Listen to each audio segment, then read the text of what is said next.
Mes chers compatriotes, bonjour. On fait un petit tour vite fait parce que le week-end était copieux. On fait 5 petites minutes, voire 10 minutes. On essaye de rendre compte de la situation au Cameroun, faire un point sur la sensibilisation. Bonjour tout le monde. J'essaie d'inviter 2-3 personnes pour dire que nous sommes toujours là. On essaie de prendre aussi les gens par surprise. Parce que quand on programme, on fait des essais. Quand on programme, on a des snipers qui arrivent pour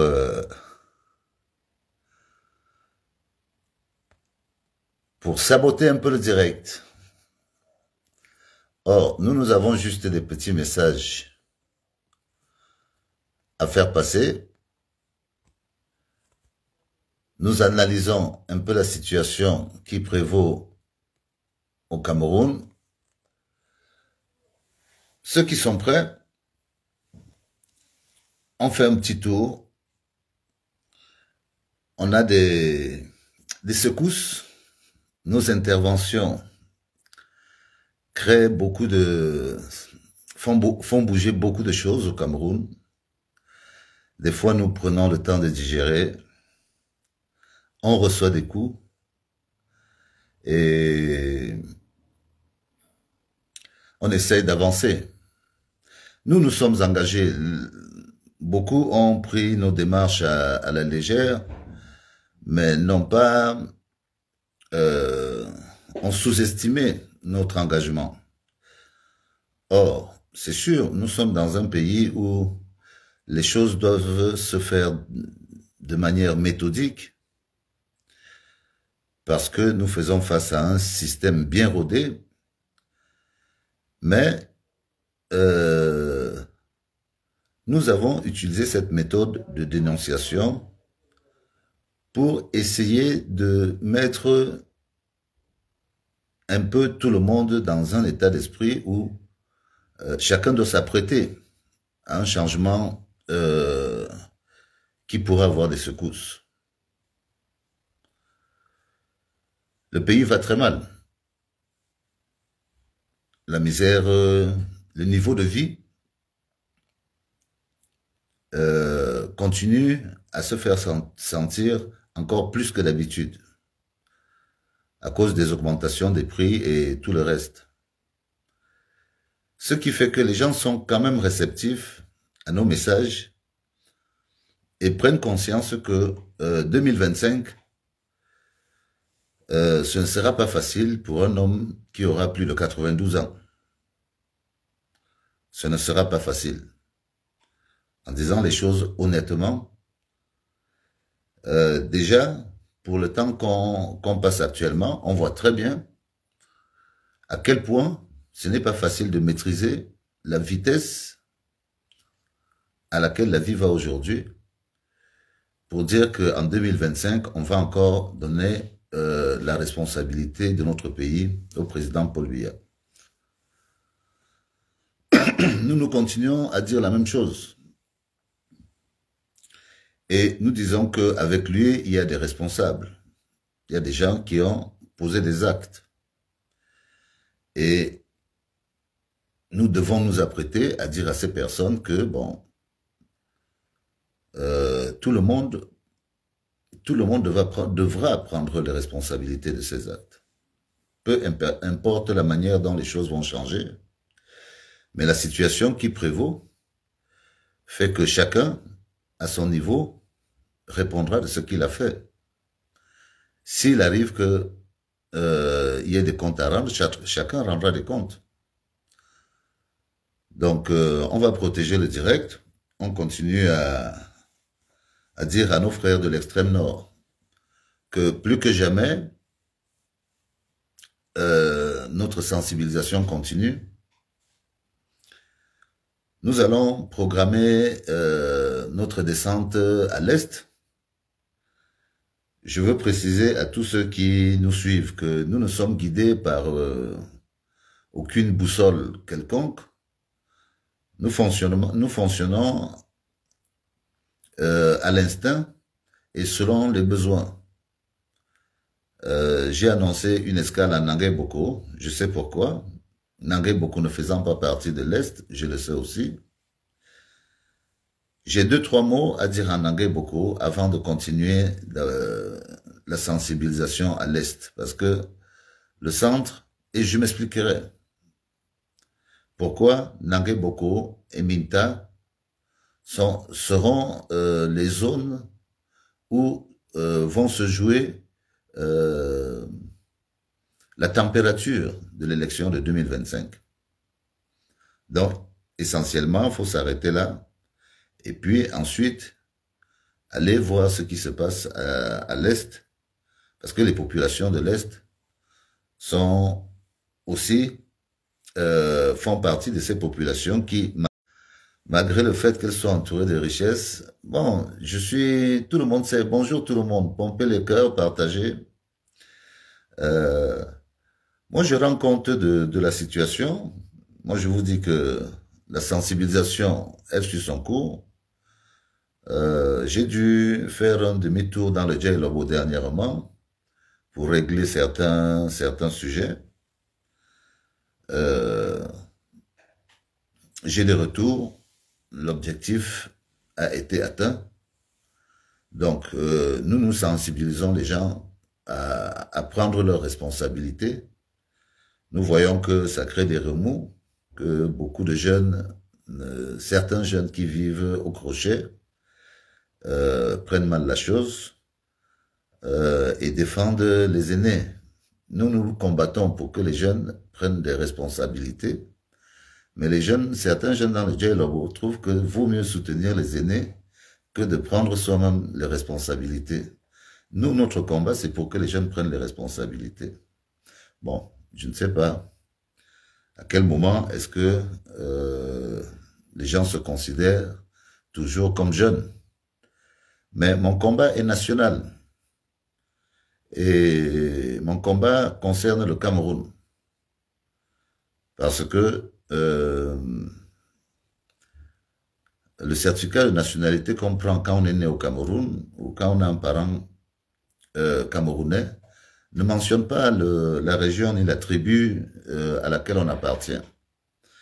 C'est vrai que depuis un certain temps, une certaine génération, et aussi certaines préfabrications politiques. Parce que certains d'entre nous se revendiquent être des responsables, des connaisseurs de la politique, parce qu'ils font de la politique locale. Moi, je ne vois pas le Cameroun sous la forme de la tribu. Je sais que la beauté du Cameroun, c'est l'ensemble de toutes ces entités différentes qui font la beauté du Cameroun. Je ne vois pas le Cameroun vivre en autarcie avec une seule tribu et garder la même beauté que le Cameroun présente aux yeux du monde. Bonjour Martine. Les gens du Sud sont prêts et commencent à prendre conscience que un changement se fera en 2025. Tout le monde se pose la question de savoir comment il se fera, mais une conviction et une certaine logique commence à les habiter de comprendre qu'un homme de 92 ans ne peut pas logiquement maîtriser la situation d'un pays où les choses vont aussi vite et avec une jeunesse aussi active que la nôtre. Nous avons de véritables défis à relever dans les années à venir, qui sont de transformer déjà cette mentalité euh, identitaire qui nous a gagné, qui a gagné notre jeunesse, pour en faire demain des Camerounais. Certains disent que c'est nous qui ne sommes pas Camerounais. Je ne sais pas. Je comprends l'enfermement et quand certaines personnes n'ont jamais eu l'occasion, étant par exemple au sud, d'être partis par exemple au nord, à l'ouest, visiter un peu la beauté de ce pays, oui, on a l'impression que le Cameroun, ce n'est que chez nous. Mais la beauté du Cameroun, c'est le nord, c'est l'extrême nord, c'est l'Adamaoua, c'est tout. Ce sont nos différences qui font de nous le beau pays que nous défendons. Donc moi, je ne le défends pas essentiellement parce que je veux défendre ma région. Oui, un régime a trop duré, celui qui vient, dont la racine est du sud, il est temps de penser à changer ceux qui sont en responsabilité. Personne ne viendra avec une baguette magique changer totalement l'ossature de l'État Cameroun. Non, il n'est pas question de ça. Il est question de reprendre de nouvelles personnes pour apporter une nouvelle dynamique, de nouvelles pensées et mettre les jeunes en activité pour qu'on sorte de cette gestion oligarchique de l'entre-soi qui fait que il n'y a que ceux qui dépendent de certaines familles qui profitent de l'État.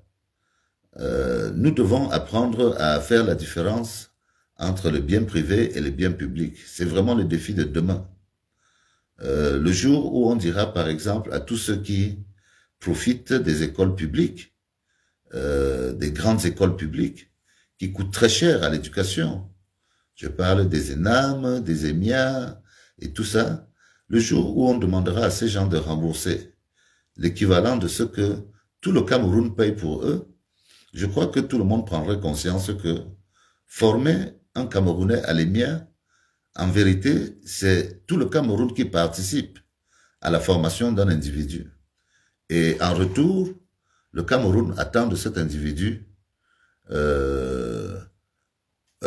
un minimum d'honnêteté et une certaine conscience pour rendre le service qu'il est chargé de rendre au nom de l'État camerounais.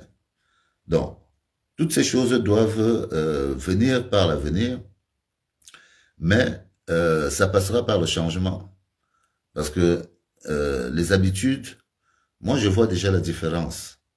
Moi qui fréquente la diaspora depuis une trentaine d'années, quand nous on est arrivés ici, il n'y avait que des centres culturels camerounais. Aujourd'hui, on voit des centres culturels de chaque ville. Chacun apporte sa chapelle. Et le Cameroun n'est pas forcément mis en avant, même dans la diaspora. Donc, on a reculé dans un certain nombre de choses. Et le sacrifice suprême pour le changement, c'est de sortir justement de nos chapelles traditionnelles pour penser Cameroun. Sinon, le Cameroun ne sera jamais, ne changera jamais si on ne le regarde que d'un seul côté. Chacun a sa part de responsabilité sur ce que nous connaissons aujourd'hui, parce que nous avons laissé faire beaucoup depuis le temps. Ce n'est pas seulement aujourd'hui qu'ils sont là. Nous avons laissé faire, nous avons été nous-mêmes colonisés dans nos esprits tels que les autres ont colonisé. C'est une question de force. À partir du moment où on prend conscience et qu'on décide de faire arrêter les choses, on doit les faire arrêter. On doit s'arranger à les faire arrêter. Nous, la seule chose que nous demandons, c'est que les jeunes aillent s'inscrire sur les listes électorales et que, à un moment donné, nous apporterons les idées que nous avons pour les dire comment on fera pour sécuriser, sécuriser le vote. Et nous avons bien sûr prévenu les acteurs politiques au départ de notre sensibilisation qu'il fallait à tout prix que les acteurs politiques prennent le temps de travailler sur le terrain.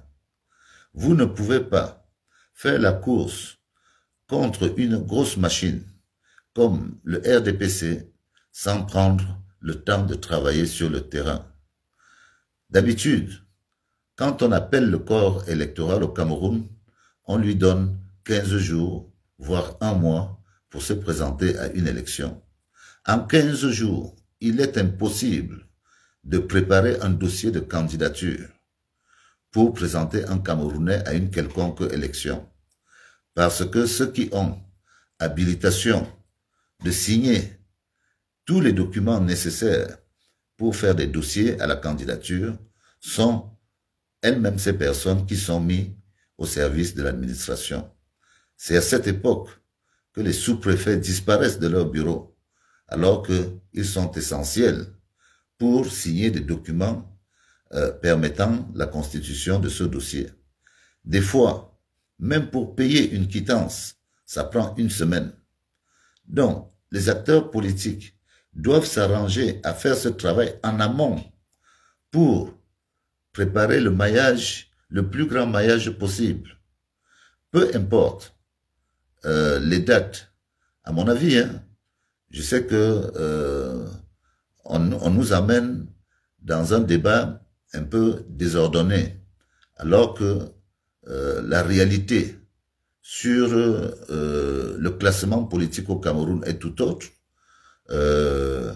Certaines veulent nous faire comprendre que dans une salle de classe, c'est ceux qui font le bruit qui ont le plus raison. Nous, on doit rester dans l'esprit de la légalité. C'est que la première force politique du Cameroun, c'est le RDPC, ça c'est connu. C'est que la deuxième force politique du Cameroun, c'est l'UNDP, ça c'est connu. Et la troisième force politique du Cameroun, c'est le PCRN. C'est comme ça que sont présentées les choses de manière institutionnelle. Maintenant, oui, je vois très bien que la ligne est attaquée, puis il faut protéger le direct, essayer de partager. Maintenant, il y a des partis qui veulent retrouver leur place parce que certains ont abandonné la chaise électorale lors des dernières élections. Ça, ce sont des préparatifs. Ça se fait sur le terrain. C'est dans le travail. Ce n'est pas au moment où nous nous sensibilisons que les gens, eux, ils vont venir confondre le moment de la campagne politique. La campagne se fera à un moment donné.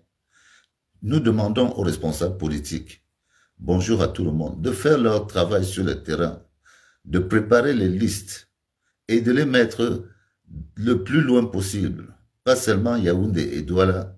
Il faut aller en profondeur. Nous n'avons pas écho de véritables mouvements de responsables politiques. Nous les voyons à la télévision, mais connaître la loi, ce n'est pas connaître le terrain. Sur le terrain, il y a des réalités.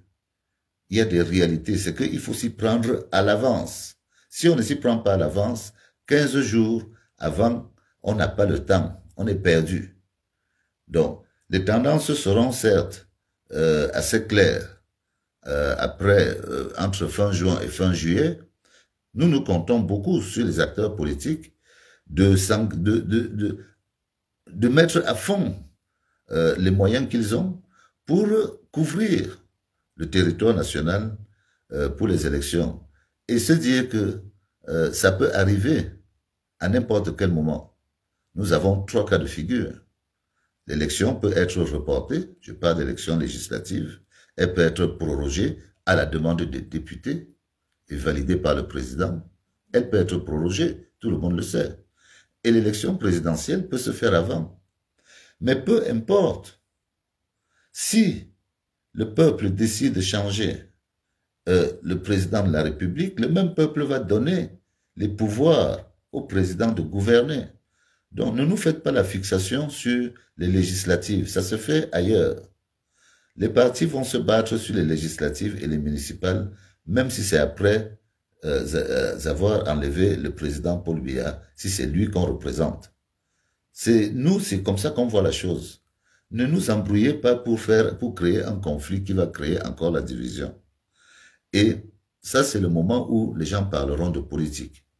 Nous devons continuer à dire aux Camerounais de tous bords, de continuer à s'inscrire.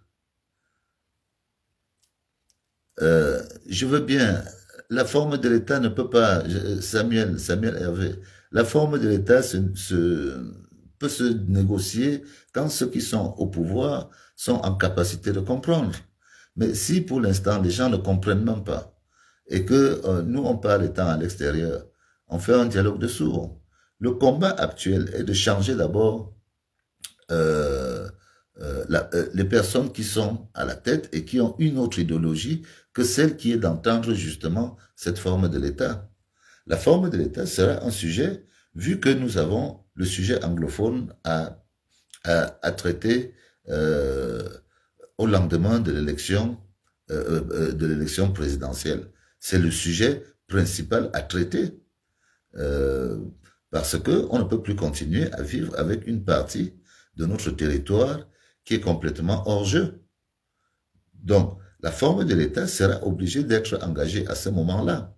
Et il ne faut pas que ce soit un sujet trop passionnel. Il faut que ce soit un sujet raisonnable, en sachant bien sûr que nous gardons toujours la même entité que le Cameroun et que c'est sous cette entité que le monde nous connaît. La forme de l'État ne se posera qu'à partir du moment où ceux qui sont au sommet de l'État actuellement et qui ont une autre pensée, une fois que cela ne seront plus aux affaires, en parler avant serait au fait anticiper un sujet qu'on pourra qu'on pourra. Non, Janine, si vous dites que l'UNDP, c'est le RDPC, ça veut dire que vous ne comprenez pas comment se passent les élections au Cameroun. L'UNDP, vous ne les entendez jamais, jamais revendiquer quoi que ce soit. Parce qu'ils ont une tactique simple. Ils s'occupent d'une partie des populations dont ils ont la maîtrise à 100%. Chacun a sa tactique. C'est pour ça que vous ne les verrez jamais aller se plaindre et eux, ils s'arrêtent, ils se cantonnent sur le territoire qui les permet d'exister. Chacun a sa tactique, mais ils sont responsables.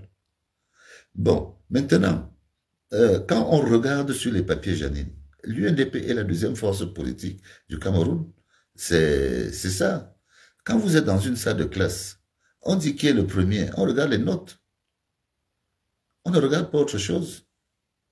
Maintenant, vous pouvez dire que vous êtes deuxième, ou vous pouvez dire que tel est deuxième. Si sur les notes, ce n'est pas ça, vous direz ce que vous voulez, c'est ça le système. Donc, il faut jouer le jeu du système et le gagner avec ses outils. Après, on sait très bien que toutes ces choses devront évoluer et on sait aussi que ces choses ne peuvent pas évoluer tant que ce sont eux qui ont la maîtrise. Donc, il faut s'entendre d'abord à savoir comment on va tous rassembler nos forces pour arriver à faire changer les choses de manière certaine. Nous continuons, moi à titre personnel, je continue la sensibilisation, je ferai le tour jusqu'au moment où j'estimerai avoir fait ce que j'avais à faire, j'observerai, mais nous enclencherons une deuxième vitesse qui devra nous permettre d'être un peu plus actifs que de faire de la sensibilisation. Ce moment viendra, on prend d'abord le temps et on regarde d'abord les choses en fonction de comment les choses se dessinent, parce que tout ceci, on aura une vision claire vers fin juillet, début août. C'est à partir de fin juillet, début août, que tout le monde doit se mettre en mode préparatif pour 2025. C'est à partir de là qu'on saura s'il y a oui ou non élection en février. Si on a cette réponse, on saura aussi comment se comporter pour octobre. Parce que octobre ne peut pas changer à l'initiative de l'Assemblée, mais à l'initiative du président. Lui, il peut demander, il peut arriver qu'il y ait une élection anticipée. Ça, c'est cas de force majeure. Bon, moi, je ne parle pas sur ce principe-là. Je sais que c'est un monsieur qui aime souvent contrôler le temps. Et le temps lui est nécessaire et précieux pour beaucoup de choses. Donc, on lui donne moi je donne le temps institutionnel. Je regarde. Et en fonction de ça, on saura comment enclencher une deuxième vitesse par rapport au mouvement pour voir comment on va arriver jusqu'en 2025. Ce sont les seuls et uniques moyens qu'on aura à faire pour faire véritablement le changement. Et chacun doit continuer là où il peut dire, dans le cadre de la sensibilisation, vraiment c'est un devoir citoyen de dire aux gens, n'oubliez pas, allez vous inscrire, c'est important, le moment venu, ce sera utile. Ce n'est que ça, pour l'instant, c'est le leitmotiv. À partir de juillet, août, on commence à parler de sécurisation et on aura d'autres dates parce qu'il faut s'organiser. On ne compte pas s'arrêter là pour dire dans notre coin, on va faire juste ça et à un moment on va lâcher. Il faut s'organiser pour arriver jusqu'à échéance. On doit arriver jusqu'à échéance. Et c'est là où on saura véritablement si ceux qui sont engagés au changement, mais nous on fera notre part. Nous on fera notre part. Mais quand on veut le changement, on doit décider qu'on veut le changement, on fait des sacrifices et on se donne à corps et âme perdu pour que, le moment venu, qu'on puisse gagner au niveau des urnes. C'est le but du jeu. Et on ne fera pas de magie, ça s'est fait ailleurs. Ça s'est fait ailleurs. Donc, moi je vous dis, les prises de position, la dénonciation, elle porte ses fruits, elle crée le doute, elle permet aux citoyens de se dire que est-ce que véritablement dans nos villages, il est possible de dire qu'un homme de 92 ans peut gérer un Cameroun, un pays comme le nôtre. C'est une question de simple logique. Mais avant, les gens ne voyaient que l'image de l'affiche. Parce qu'on leur disait pour bien, Ayop, ils ne prenaient pas conscience de la situation. Maintenant, on met ces gens-là face à une situation humaine. Et bien sûr, toutes ces dénonciations demandent des désacralisations. Ça demande bien sûr des dénonciations. On est obligé de heurter des fois. On est conscient. Et parce que il s'agit de l'intérêt national. Il s'agit de l'intérêt national. On ne demande l'autorisation à personne. Non. Là, on ne demande l'autorisation à personne. Aujourd'hui, on parle de l'avenir des descendants, des gens qui seront les Camerounais de demain. Il ne s'agit pas de nous. Pour nous, c'est fini. Ceux qui veulent continuer à s'infantiliser, à dire que non, on attend d'abord, il faut d'abord que les grands frères, qu'on les protège d'abord, qu'on fasse ceci. Ça les regarde.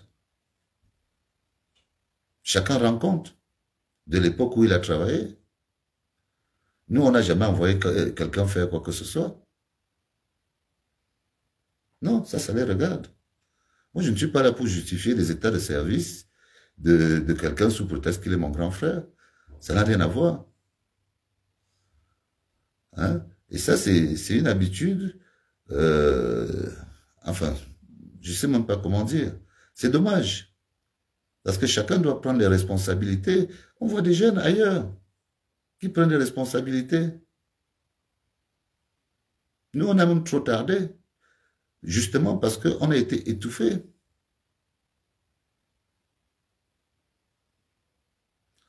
On a été étouffés. Mais bon, c'est une réalité. On n'est pas les plus malheureux. Mais notre devoir, c'est de dire que nous aussi, on est de passage dans ces milieux. On ne va pas vivre éternellement d'une complicité malsaine qui nous maintient dans une situation où on voit les gens dans la misère et les autres dans l'opulence, et nous, on n'a rien à dire. Ça, moi, je me refuse de continuer à observer ce spectacle. Peu importe ce que en pense, ce que ça ne plaît pas, mais je refuse. Je refuse d'être complice de ce spectacle. Et nous ferons ce que nous pourrons, vu que c'est la démocratie. Nous, on ne veut pas faire la guerre. Hein. C'est la démocratie, on ne va gagner par la démocratie. Mais il y aura des dégâts. Parce que des gens ont fait n'importe quoi.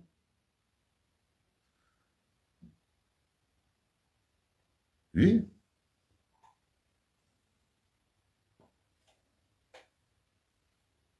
L'extrême nord. Quelle beauté. Quelle beauté. Nous avons parcouru ce pays. Il n'y avait pas encore tous ces risques. C'est vrai que pour venir à Ouaza, on a toujours eu besoin d'avoir des guides, mais c'était plus pour la sécurité des animaux que pour la sécurité des ravisseurs. Aujourd'hui, venir ici, on doit être gardé. Et on est au Cameroun. Et vous avez des gens qui s'achètent des voitures à 500 millions, 300 millions, sont là. Ici, à l'extrême nord, oui, qui gèrent des milliards de la République, qui sont là. Et les gens sont dans la misère.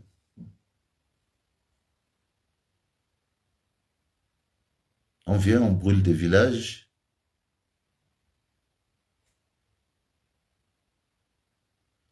Et on dit, non, c'est normal, c'est normal. Non, c'est pas normal. C'est pas normal. C'est parce que ceux qui sont en responsabilité ne font pas leur boulot. Les populations n'ont pas, ne sont pas guidées. Il n'y a aucune politique, ni de l'emploi, ni une politique agricole, ni une politique d'élevage soutenue, contrôlée. Déjà, pour qu'ils aient tous accès aux soins, c'est la croix et la bannière. Et ce sont eux qui votent. Parce que la plupart ont des cartes d'identité. Les responsables politiques s'arrangent à les inscrire sur des listes électorales et les feront voter de manière automatique, sans toutefois apporter un retour quelconque. Et nous, on doit continuer avec ce système? Non. On dit équilibre régional. C'est équilibre dans le partage, pas seulement sur les postes. Nous continuons dans la sécurisation. Et nous allons continuer à exposer nos dossiers. Donc, à partir de demain, nous allons prendre le temps. Première escale, Nangue Boko. J'ai le petit bonjour à dire aux gens de Nangue Boko, étant de passage. Et j'irai à l'est. Je commencerai à Lomé. Et c'est de Lomé que je vais commencer à parler de l'est. Je vous remercie. On ne va pas rester trop longtemps. On a profité du week-end. Il n'y avait pas de grande annonce particulière. Juste à dire que, chers frères, chères sœurs, Continuons avec la sensibilisation. Notre travail finira par donner des fruits. Et dites-vous bien qu'à un moment donné, on va mélanger nos forces. Parce que le chemin est encore long. Mais il n'est pas impossible. Parce que de l'autre côté, les choses bougent. Les gens ne savent plus, ils n'ont plus les mêmes, les équations ne sont plus les mêmes. Donc nous devons veiller à ça. Nous devons continuer à garder les consciences éveillées, en éveil. C'est parce qu'on ne peut pas exposer les gens. Mais on a de bons retours. Et bien sûr, on est cible de toutes les attaques, comme vous connaissez. Mais qu'est-ce qu'on va faire? On va sauf que supporter. Nous, on n'en veut pas aux individus. On comprend que certains, ils sont accrochés. J'avais juste donné des limites aux sorties des uns et des autres. C'est que si je me sens personnellement attaqué, je serai dans l'obligation de ressortir des dossiers qui concernent des personnes et ces gens-là seront responsables. Parce que je ne parle pas, quand je parle dans le dialogue, je ne prends jamais la parole de manière anodine. Certains peuvent se dire que je la prends à tort et à travers, mais c'est ceux qui sont intelligents. Moi, je ne suis pas intelligent. Moi, je suis un fonceur. Quand je dois foncer, je fonce. Et après, j'écoute. Donc, je n'ai pas de problème de personne. Chez les boulots, on dit souvent que à côté de Dadi Iti, donc, on m'en écoute. Mais quand un homme est décidé à faire quelque chose, surtout, on mesure l'épaisseur de la personne, parce que je ne sors pas de la cuisine de ma mère. Non. Moi, j'ai commencé jeune. J'ai commencé jeune, sans aucun piston. Et je peux dire que oui, si peut-être j'avais été quelqu'un d'une autre région, peut-être que je ne parlerais pas ainsi. Mais je n'en fais pas un problème personnel.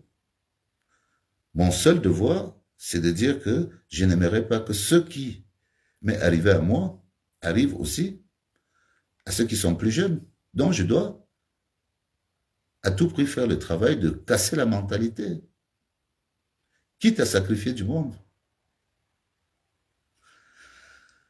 Mes prises de position chez moi font que quand je parlais à M. Ayolo, comme ils sont en clan, les gens de M. Moutazé étaient contents. Maintenant que je parle des gens de M. Moutazé, les gens de M. Ayolo sont contents. Mais moi, dans tout ça, moi, je n'appartiens ni au camp de l'un, ni au camp de l'autre. Moi, je parle Cameroun. Et je leur parle à eux tous, sans arrière-pensée de savoir à qui ça va profiter. C'est ça ma liberté. Et j'avais prévenu. Donc, celui qui va venir en contradiction doit assumer. Il assumera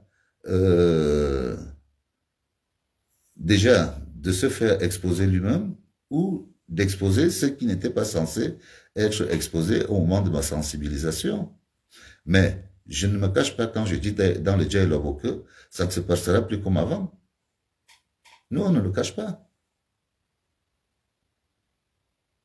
On ne le cache pas. Que la façon dont les choses se passaient, aujourd'hui, elles doivent changer. Et elles vont changer en 2025. Vous-même, vous allez voir. Parce qu'on connaît comment les gens subissent. Beaucoup sont silencieux. Et ceux à qui profite la chose, bien sûr, ils font exactement comme dit notre ami Valère, que les médiocres se contentent de narguer